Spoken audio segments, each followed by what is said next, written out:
Hello and welcome to Value.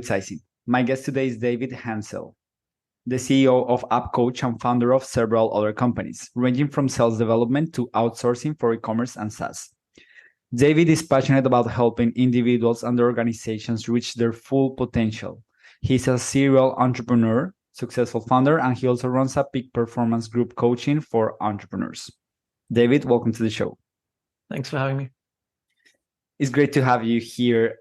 Where I wanted to start was kind of if you could tell us a little bit about UpCoach and how it was born, because there must be some secret sauce that you have because you have so many things that you have started and they're doing well when most startups fail. Well, UpCoach was born because I needed a solution for my passion project, which is managing happiness, where I help people to run their business run their life like a successful business, figuring out your mission, vision, values, and goals, and etc. And initially, I just had an online course, and I had a problem with it because only 7 people completed the course of 100, so 7% completion rate, which I thought my course must be horrible that people don't complete it, but it's actually a normal completion rate. It's actually a good completion rate. People usually buy online courses and they don't go through it. And so I thought there must be another way of getting this into people's heads. And I started cohort-based coaching, where people watch some video material and then they meet once a week. And this worked like a charm, but I needed some tools to make this easier for me. And then we started building UpCoach. And it's focuses a lot on positive peer pressure and transparency. So you see where your coachee is at. And we start with a group habit tracker. So if we are in a group together, I can see if you're checking your habits off or not, so I can put positive peer pressure on you. And first, I just used it for my own purpose. And then I thought, hey, actually build a really cool tool for coaches. Let's ask a coach, what he thinks. And 6 months earlier, I met Todd Herman. He wrote the book, The Alter Ego Effect. He's a very well-known coach. He sold 3 coaching companies. And I met him at some entrepreneurial dinner, and I thought, okay, let's record a Loom video about UpCoach and send it to him. And he responded with, "That's amazing. This solves 80% of my business problems. I'd love to invest and be a business partner." And so I was like, okay, cool. And so, yeah, I guess this was how UpCoach was born. And then we, spun it out before it was inside of Managing Happiness and started a new brand. And, I guess if you do this stuff over and over, you learn what works and what doesn't work, and you can build a formula. And also you build some, I guess, reputation or trust. When I launch a new product or service, for example, we just launched AI Operator, where we hire, train, and recruit VAs for you, and we have a bunch of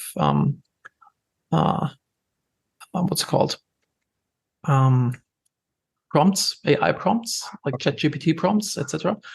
For these AI operators, for these VAs, and then they can take away 80% of your repetitive tasks. And we also go in and consult you to figure out your custom prompts, and so kind of launching this, if I announce this on Facebook, then I get a bunch of people that use my other services. It's like, okay, yeah, if David puts this out, it's probably good. So now you have built like an ecosystem between all the companies. Correct. Yes. Okay, but for that the first company, the first sale, I guess that's the hardest one. Oh yeah, initially, I started an IT company with a friend of mine. I was like 19 or so and lost in life, didn't know what to do, and he came to me and said, like, "Hey man, you good with computers? How about we start a business together?" And I'm like, "Yeah, sure. I have nothing else going on." And so we just we maintained in-house service of local businesses back then, and we just started very small from not having any overhead expenses. I lived with my mother, so there was it was fairly easy to get this business off the ground because we didn't have crazy costs. If you build a SaaS business, it's a different thing because you have to code everything up. But in this case, it was fairly easy to get started in this way. I think any service business you can probably pull off with very little investment. All that. Yeah, and I saw one of your interviews where you were mentioning that you were very introverted. Yes, I'm a recovering introvert. As you can see here, love, not fear. I used to be uncomfortable running a meeting with my own team, uncomfortable with being on a conference call with a customer, and I hated selling. And a friend of mine I met him at a conference, and he was keynoting and he was networking like a boss. And I saw how good this was for his business, and I thought, and he actually had a lot of fun. So I thought, okay, I want this too, but how do you do this? So I did Toastmasters twice a week, which is public speaking classes, and it was very painful to do this. And I went to 2 networking events per week, which was also really painful because I talked to everybody and their mother that was there, just like talk to everybody. And so I overcame my shyness through exposure therapy, but the real transformation happened when my yoga teacher said, every decision in life you make out of love or out of fear. And he said, 2 basic emotions before I do anything you're doing. And this was like, made so much sense to me because it's something I always knew deep down inside. And now that she gave me this framework, I've been using it for everything. For example, selling. Before I sold out of fear because, hey, you have to sell, or because of otherwise our business fails. But now I'm selling if I know that, hey, UpCoach could be a really good product for you, then I can even be a pushy sales guy. Hey, Santiago, freaking buy this, going to help you so much. Whereas before I felt like a used car salesman, and I've never been like aggressive or pushy. Or being on a podcast or speaking in front of a lot of people. Before I thought like, oh, do people think what I'm saying is stupid? Do people think I look weird? Do people think I have a weird German accent? But then, I was full of fear and I couldn't present. But when I'm acting out of love, it's like, hey, what I'm sharing, it can help them in their life and their business. And it becomes very easy. So what kind of triggers in your mind that shift from fear to love? Do you have like a prompt in your mind that helps you do that? It's more in the body, like emotions. Like if something feels good, I lean in. If something doesn't feel good, I take a step back and think like, hey, why is this not feeling good? Is it not the right thing to do? Is it against my morals, or is it against my values? Or am I just too shy? Or is it like, something that's like outside of my comfort zone? Then kind of like reprogram myself and say, okay, no, actually makes sense. Let's take a deep breath and go for it. Interesting. And what got you into coaching in the first place? Like you started this business, and how did you end up into the coaching industry? I mean, I've always been kind of coaching my team members to some degree. Or my employees. And then after I sold MaxCDN, my last business, I started to think about like, hey, what can I do that has a positive impact in the world? And my wife and I figured out that if you apply business principles to your family life, that everything becomes much easier. And so I want to share this with others. And this is kind of somehow how I slid into this world. So I'm not a coach that's by trade. I'm not a trained coach. I have no certifications. I just do it. Would you like a custom plan to scale your business? If you want to increase profits without adding more complexity to your life, go to myplantoscale.com and get our free scaling guide right now. It will help you get clear on your business and life goals, ensure your business is optimized for growth, and simplify your schedule so you can focus on what truly matters. Making more money while enjoying life and changing the world. Now, back to the show. So, okay, interesting. So how would that look like applying a business principle to life? Oh, so it started with my wife when I came home after a long meeting about the roles and responsibilities in my business. And I sat down on the couch and I was really tired, and my daughter had a full diaper, and I told my wife like, hey honey, look, Emma has a full diaper. And my wife got really upset that I told her. She thought I'm telling her to change the diaper, which was not my intention. I just made an observation being tired. And then I thought like, why are we fighting about this right now? And then I realized like, hey, we never talked about the roles and responsibilities at home. And next morning we sat down and we just like wrote it down and spelled it out. And this made everything so much easier. It took 80% of the friction we had away. And I thought like, hey, if this works so well, maybe we take other things from business and apply it to our lives, like having a mission, a vision, core values, regular meetings, kind of like all that stuff we do in the business. And this worked wonders. And so I kept at it. Did you ever felt or feared that it would take away like the spontaneity? And like the fire of the relationship, Yeah, this is something that people always say, but I think if I come into a meeting, I like to have an agenda of like what I want to do, right? But I'm also happy to throw the agenda away if we want to do something spontaneous.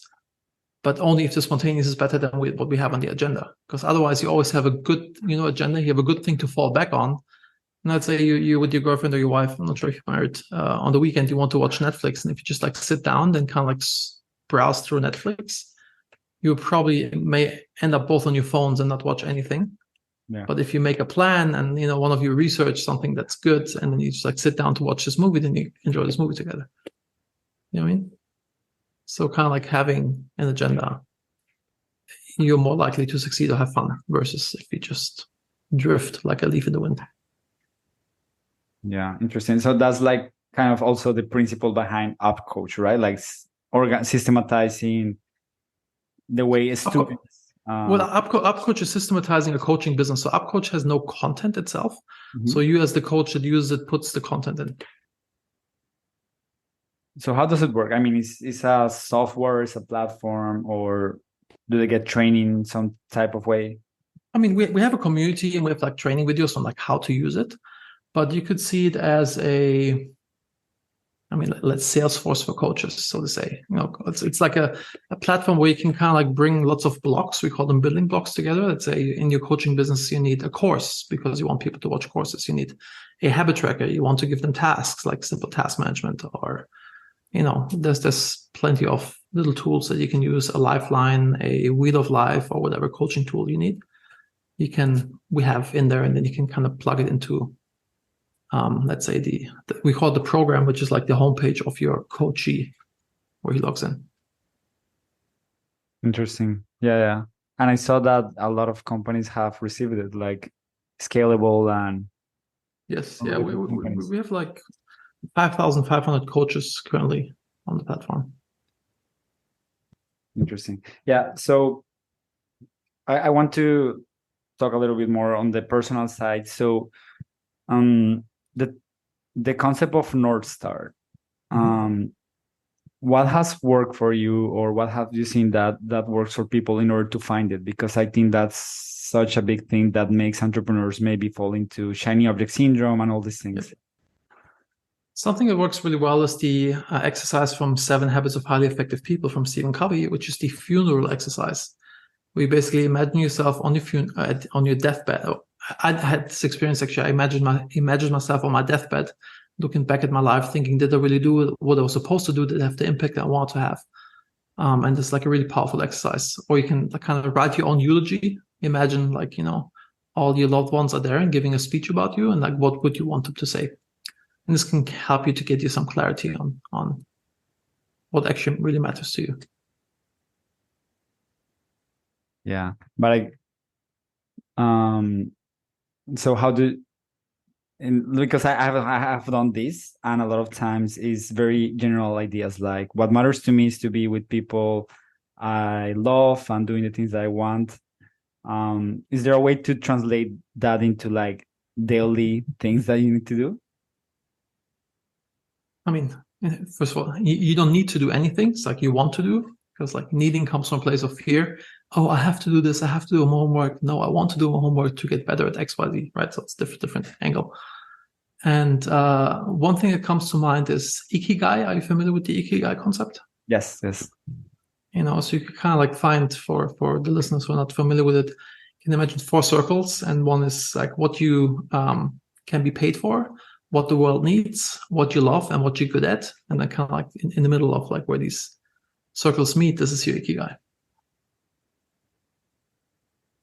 And if you look at these things, then you may find and have a close idea on like what is it actually that you want to do, or what do you really enjoy, what's the change you want to see in the world, and then you go for that and make this your North Star and filter everything you're doing. Like, is it in line with this?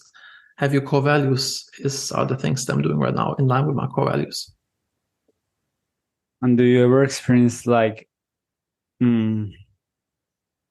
a contradiction between wanting more and being happy, or is that not a contradiction in your mind? I mean, the thing is, like, if you just heard this yesterday, somebody said like, at the party at the billionaire's house is like, like, oh, you'll never sell as much to have, as much as he has. And then the author said like, oh, no, but I have something that he will never be able to get. And he's like, what is this? This is enough. kind of like having the feeling of like I have enough. That, I guess this is like where happiness comes from. But I think happiness comes from growing and expanding. If you have $1 billion and then you lose half of it, you feel like shit, even though it doesn't really matter. So I guess you always want to grow and improve and increase and expand. Okay. Yeah, yes, I asked this because maybe you know Naval Ravikant. So he talks a lot about how to achieve more, but you also need, like, happiness is an entirely different thing. And there are so many business owners who do one, but not the other. Yeah. But in your case, it's interesting how it seems like you are balancing both. So, I guess also one thing, I want to have more impact, or like I want to provide more value because I enjoy it when I can provide value to people.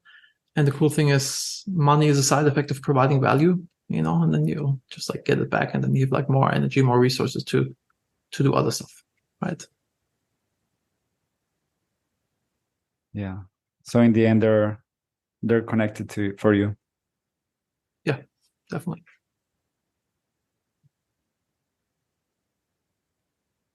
Okay. Well, I want to ask you the last thing is, like, what would you say to a person who he also wants to provide value? He wants to start his own company, but it's his first company. Are there any things that person should really, more than doing, like what not to do, what really not to do in order to have success with this company and actually deliver value to the world? I guess like pick something that you're good at. Do it like Tarzan. He swings from one, how do you call this? Vine, I guess, to the other, and he only lets the first one go once he holds the other one. So kind of like do something on the side, before not kind of like jump full in if you don't have a clear idea. And also, I guess just do stuff. Doing stuff, one thing will lead to the other. Doing what you learn while you do. If you just like sit there and contemplate, you'll never come up with the right thing. It's like same with like building a product in your basement. Product needs customer impact, so the customer can give you feedback, right? So you want to just like do stuff and evolve while doing. Okay. And do you ever see people who have a clear vision, they want to do something, but they cannot get over to just do the damn thing? That makes sense? No example comes to mind, sorry. I mean, a lot of people know what the right thing is to do for them, kind of like exercise or whatever, but they don't do it, So this is like a very common thing in terms of business. I don't know, I guess there's people that always kind of like dream or talk about it. One day I'll do this, versus like not taking action. Yeah. Well, again, in that case, visualizing your death might help. Yeah, may help. Yeah. Yes. Okay. Yeah. Thank you so much, David. Is there, like, where can people know more about you? People can go to, I guess davidhenzel.com. You can check it out. My website. I don't blog there anymore, but there's links to all the different portfolio companies that I have. If you want to check out lovenotfear.com to learn more about this concept, because this has been really powerful in my life. And of course, upcoach. And just like hit me up on LinkedIn if you want to chat, and just tell me that you came from Santiago's podcast, and I'll accept your request. And I know it's not just like some random spammer. Yeah. Thank you so much. If you enjoyed the show, hit the share button and send it over to one fellow marketer or entrepreneur. We work hard to make sure they'll thank you for it. Also, to get featured on the show, go to valuetizing.com and apply to become our next guest. Until next time, keep valuetizing.